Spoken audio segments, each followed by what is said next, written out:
The easiest thing I've done was to get out from under the labels and to live the life that I live. The most difficult thing I've ever done was to believe that I can do it. You have to tap into suffering every day of your life because we have so much scarring that we have to clean up. You have to look at suffering as almost like I look at failure. To succeed, you must fail. In failure and in suffering, all the answers are in there. All the answers to all the test questions. The test is your life. All the answers are in there. You don't have to live in suffering and pain and failure all the time. You have to learn, I need to visit it. Like people hate working out. You're only gonna visit working out maybe an hour a day. 23 other hours of the day, you're not in it. But how you become in shape is you must visit suffering, visit working out 1 hour a day. Visit suffering 1 hour a day. Visit your past failures 1 hour a day. The relationship with it is the answers are in there. They are in there. Within the suffering, go in there, and I call it the live autopsy. The live autopsy. How you find out someone died? They crack you open after you're dead. How you can live is do it while you're alive. Go back in your brain, crack it open while you're alive. Don't wait until you're fucking dead to figure out why you died. Do it while you are living. Go in there, go into the suffering, go into the pain of your life and say, why did this suck for me so bad? Why am I afraid of all this stuff? Why have I shut down the whole world? I guarantee I'll tell you why you shut down the whole world. It's in these nooks of the suffering within your brain, in the scarring, are all the answers to why you are on the couch feeling sorry for yourself. They lie within the scars. Visit them for at least an hour a day, study them, and then you'll find out more about yourself. You will then grow. So don't look at it as every day I suffer. Go into it an hour a day. Learn from yourself, learn from life, learn from your failures, learn from your insecurities, learn from your self-doubt. Don't just say, I'm afraid to jump off an airplane. What makes you afraid of it? Study it. That's why I studied my mind. Why I became so powerful in the mind, because I realized I was weak. So instead of running away from the mind, I dove into it and said, what is making me weak? Oh, this makes sense. I came from hell. I came from a place that beat me down to nothing, which is why I'm afraid. All this makes sense. So systematically, one by one, I went back and met every single person in my mind, every situation.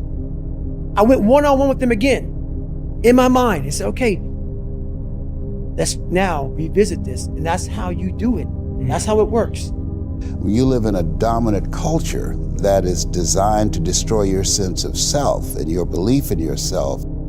And you have to learn ways in which you can begin to connect with this power that you have within yourself to handle where you are. The key is to be constantly in a perpetual process of discovering the truth of who you are and fighting constantly to look for ways in which you can escape the inner conversation.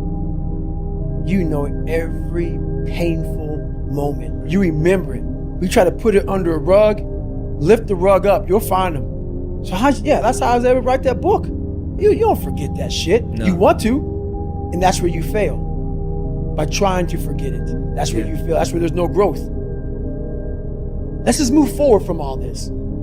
There's no growth there. There's no growth there. No, you just want to forget about it. You will continue making the same fucked up mistake. You will continue doing the same things wrong if you don't go back. So as I'm talking and as I'm going back, I'm very aware that I'm going to do that. And I may do it for 45 minutes. And then I'm like, you knew you were going to do this. You have to be very aware of the conversation you're having while you're doing it. Because your mind chooses the path of least resistance. Your mind has the ultimate tactical advantage over you. It knows what scars you. It knows your fears. It knows your insecurities. And it protects you. Which is why I talked about the 40% rule in my book. The 40% rule is all about the brain has the tactical advantage over you. It knows and it keeps you away from all that. That's why it says don't jump out of an airplane. Don't go in the ocean where there's sharks. It's a protective mechanism. Don't go back to the place where your dad beat the shit out of you in your mind. Don't go back. The brain protects you, but protects you so much, it doesn't allow growth. So the brain is an amazing thing, but the brain controls you. You must control it. You must take power over your own mind, or your mind will guide you into all the soft places that your brain wants to live in. Life is going to beat up on you in so many ways, and many things, they come back. Negative thoughts and how you feel about yourself, they don't die. They come back once you stop doing the maintenance work on your mind. So there's so many things you can do to get outside your own head to then allow your body to just be like, hey, we're just a machine. But you have to let your mind be able to process all these different tactics to do that. Take a different vantage point in life. When you are in the hell, you can't see the beauty of being in it when you're in it. Get on top of that mountaintop in your mind. Get on top of that mountaintop and look down at what you're doing. You can see a whole different world, and that world is beautiful. But you gotta get a different vantage point in the suck. Don't be in it. Spiritually, get out of it. Get that soul.